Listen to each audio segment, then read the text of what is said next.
Hello and welcome to Twist List. Today we are looking at top 10 crazy ways past cultures saw human sexuality. Some people talk about the past like it was a free-for-all of love and expression. They imagine a time when sexuality had no bounds and nothing was forbidden. We think of it that way because we see the past as a reflection of our present, but it isn't. The cultures of the past weren't some paradise of freedom, they were just different. Ancient peoples had taboos of their own as well as their own ideas of what was right and wrong. A lot of those values aren't what you think, and they're wildly different from how we see the world today. But if you'd grown up in any of these cultures, odds are you'd have seen the world the same way. At number 10 we have Ancient Greece. It's been said that the ancient Greeks had no concept of homosexuality, and in a way, it's true. It was perfectly normal for an ancient Greek man to take a boy as a lover, and some have even said that man-boy love was the cornerstone of how Greek culture functioned. The Greeks were perfectly okay with two males being in love, as long as one of them was a child. If two consenting male adults were in a relationship, though, the Greeks thought it was a little strange. One partner, they believed, had to take a role of a woman, and any man over 17 years old who was willing to take a backseat role was considered a little weird.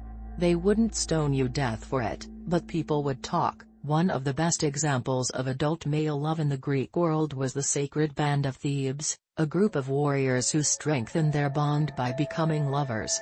In a toast to their bravery, one Greek said, "Perish any man who suspects these men either did or suffered anything that was base." He was defending them, but the implication is that most people thought they were doing something base and disgusting. After all, they were grown men in love, and in ancient Greece, that was odd. It would have been one thing if they had some children in there, but a bunch of grown consenting men, to the ancient Greeks, was just plain bizarre. The 9th spot on the list is occupied by ancient Rome. The Romans' views were similar to the Greeks, but they were a little less accepting. Men could sleep with slave boys or with teenage male prostitutes, but any adult male who was willing to be on the receiving end was considered effeminate or even pathologically ill. Their attitude to lesbians, though, was even stranger. A lot of Romans simply didn't believe lesbians existed.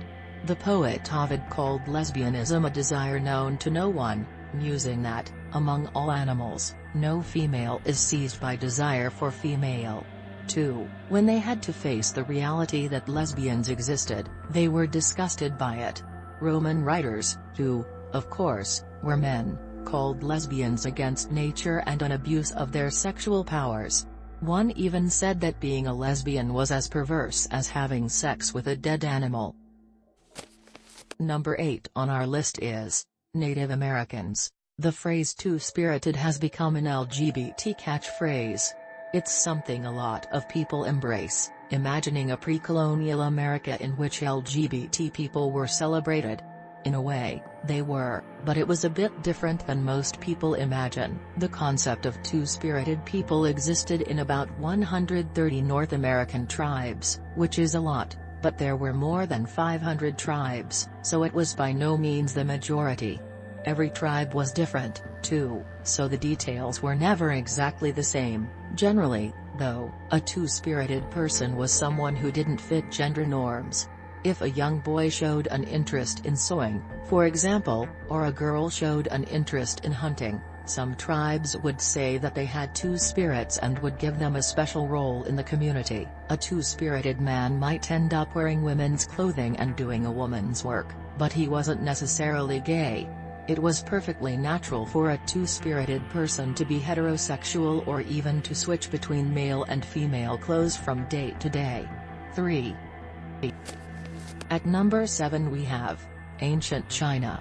Of every culture, Ancient China seems to be closest to that paradise of liberal sexuality that we like to imagine once existed, but it's still not quite the same as our culture today. Ancient China did have male concubines and prostitutes, who were valued for their looks. One Chinese story tells about Mai Zixia, a concubine of the king of Wei who could do no wrong, until his looks faded, and the king turned against him. Unlike Rome and Greece, nobody thought these relationships were weird. There's a story about Emperor Ai and his lover Dongshen, in which Dongshen falls asleep on the emperor's sleeve. Not wanting to wake his lover, the emperor cut off his sleeve and sneaked away. The whole court, touched by the story, showed their support by cutting off their sleeves in tribute. That all sounds pretty accepting, but in all of these stories, the men are concubines or fleeting passions and almost never life partners. And, usually, both men have wives and children. 4. These men could have an affair, but in their culture, they had a duty to procreate. Having a male lover on the side in ancient China was okay, but they were still expected to marry women. Number 6 on the list is Mesopotamia. There was a law in Assyria that said if a man lays with a male neighbor, he shall be made into a eunuch. That seems pretty cut and dry. Homosexuality, in Assyria, was against the law. In practice, though, it was a bit more complicated. Men couldn't sleep with their neighbors, but there were male prostitutes everywhere in Assyria. They even had cross-dressing priests whose whole jobs were to be taken as lovers, and sleeping with them was considered perfectly fine. The best insight we have into Assyrian sexuality comes from a manual meant to predict someone's future. Sleeping with a male prostitute, it says, is a good omen, but it warns against falling in love. If mating with men becomes his desire, it says, a man will experience evil. That suggests that homosexuality was okay, but only if it was with a prostitute. Here's where it gets really strange. Falling in love with men may have been bad, but the best omen was this: if a man copulates with his equal from the rear, the book promises, he becomes the leader among his peers and brothers. 5. Love between two men in Assyria, it seems, was a bit more like the rules for a prison cell than a loving home. The 5th spot on the list is occupied by medieval Japan. By the 14th century, Japanese samurai had started taking their protégés as lovers.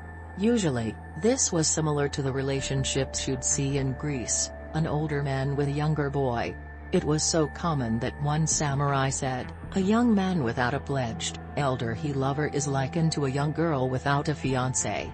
6. Unlike the Greeks, however, the Japanese were tolerant of adult male love. A pair of aging male lovers, they said, were like two old cherry trees still in bloom.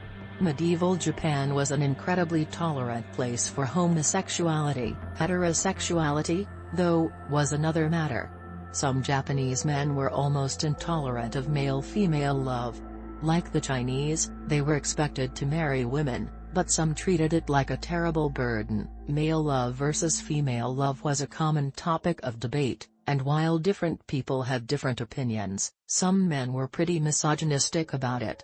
1. Condemning heterosexuality as frivolous, wrote, a woman is a creature without any importance whatsoever, while sincere homosexual love is true love. Number 4 on the list is medieval Europe. We usually think of medieval Europe as a place where any deviation in human sexuality had to stay hidden in the shadows, but that wasn't always the case. While the Europeans were generally against homosexuality, they were aware it existed, and they had a few workarounds. The French, in particular, had an institution called a frèrement. Two men would pledge to live together with one bread and one purse. They would share a home, hold joint property, be one another's legal heir, and live in every way like a married couple.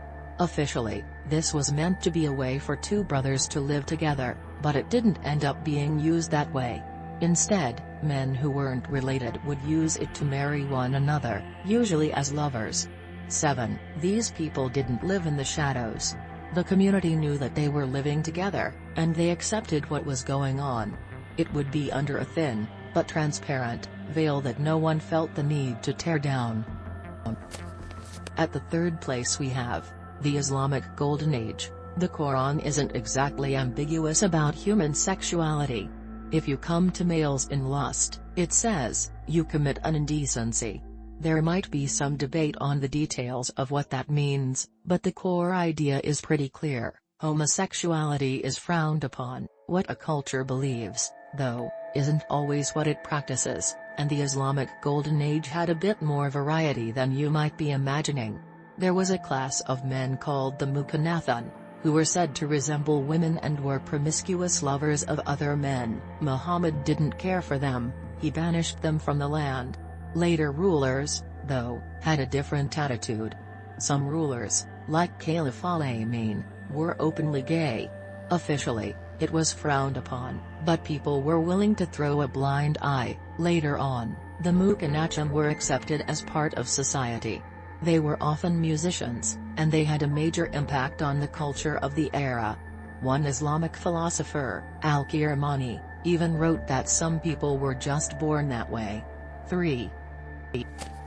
At the second spot is the Victorian era. The Victorian era was a bit complicated. In practice, it wasn't as strict and stuffy of a place as we usually imagine.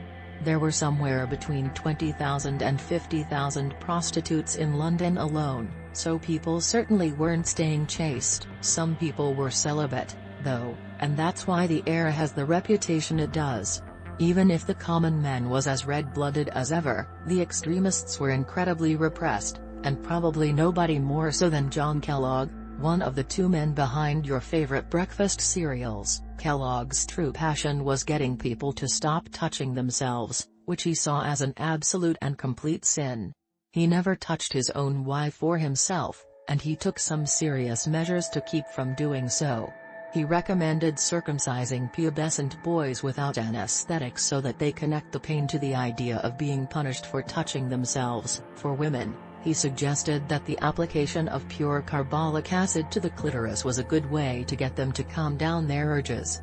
9. And, for adult men, he suggested sewing the foreskin shut in a way that would make having an erection completely impossible. Of course, for every John Kellogg, there was a man browsing London's 50,000 prostitutes. But that's how the Victorian era was, full of extremes. And finally, at number 1, Ancient Egypt. When two ancient Egyptian men were found buried together in an embrace, people started sharing the story as an example of what a tolerant and wonderful place ancient Egypt must have been, but that story's a little misleading. Aside from that grave, nothing we know about ancient Egypt makes it sound like a sexually liberated paradise. There's one story about a gay Egyptian king, Pepi II, but it's not written like a celebration of love. The king and his lover have to sneak out at night to meet, and it's treated like a scandal. A truly twisted myth, though, gives us the best insight into how Egyptians saw homosexuality, and it's nothing like the way people see the world today. We've already told you the story of Horus and Seth, but basically, Seth wants to steal the throne from his nephew Horus, so he comes up with a plan. He'd sexually assault his nephew. If he did that, he figured, they'd make him king. That sounds like the ramblings of a madman, but in the story, Seth's plan works. He tells the court, "Let me be awarded the office of ruler, for as to Horus, I have performed the labor of a male against him." 10. Not only does everybody agree, but they actually spit in poor Horus's face. To put that in perspective, the Egyptians apparently believed that a pedophilic, incestual rapist was more fit to lead them than a victimized boy. Being gay in ancient Egypt wasn't inherently bad, but being on the bottom was. Every Egyptian would have known this story. It would have been a part of their culture that they would have heard from childhood, and it would have influenced the way they saw the world. As strange as they are to us, the values in this story would have made perfect sense to them, just as the values in our stories make perfect sense to us today. Thanks for watching. If you enjoyed this video and would like to see more, then please hit the subscribe button.